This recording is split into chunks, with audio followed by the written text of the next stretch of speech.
In the shadows of the Jerusalem gates, there was no name more feared than Saul of Tarsus. He was not a man of simple cruelty. He was a man of cold, calculated conviction.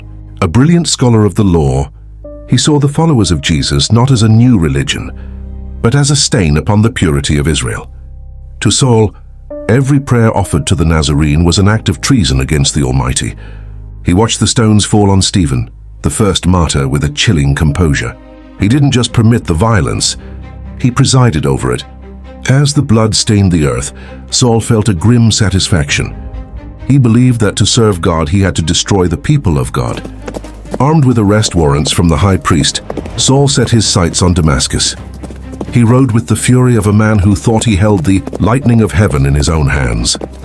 But on that dusty road the lightning struck back. A light brighter than the midday sun tore the sky open. Saul fell to the earth, his pride shattered in an instant. In the searing whiteness his physical eyes went dark, but his soul was forced wide open.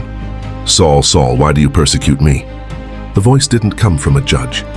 It came from the very one he thought he was defending. In that moment, Saul realized the terrifying truth. In his zeal to protect God's honor, he had been at war with God himself. For 3 days he sat in the silence of his own blindness. The high-ranking Pharisee was now a helpless child, waiting for a word from the movement he had tried to murder. When Ananias, a man who had every reason to fear Saul, laid hands on him and called him brother, the scales didn't just fall from Saul's eyes, they fell from his heart. Why did God choose him? Why the persecutor?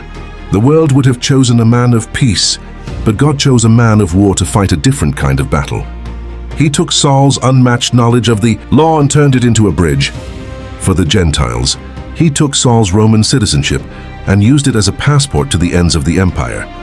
But most importantly, God chose Saul to prove a point that would echo through the centuries. If the chief of sinners could be transformed into the greatest apostle, then no one is ever too far gone. Saul, the man who breathed threats and slaughter, became Paul, the man who wrote that love is the greatest of all. He spent the rest of his life being hunted by the same shadows he once cast, eventually laying down his neck for the same king he once mocked.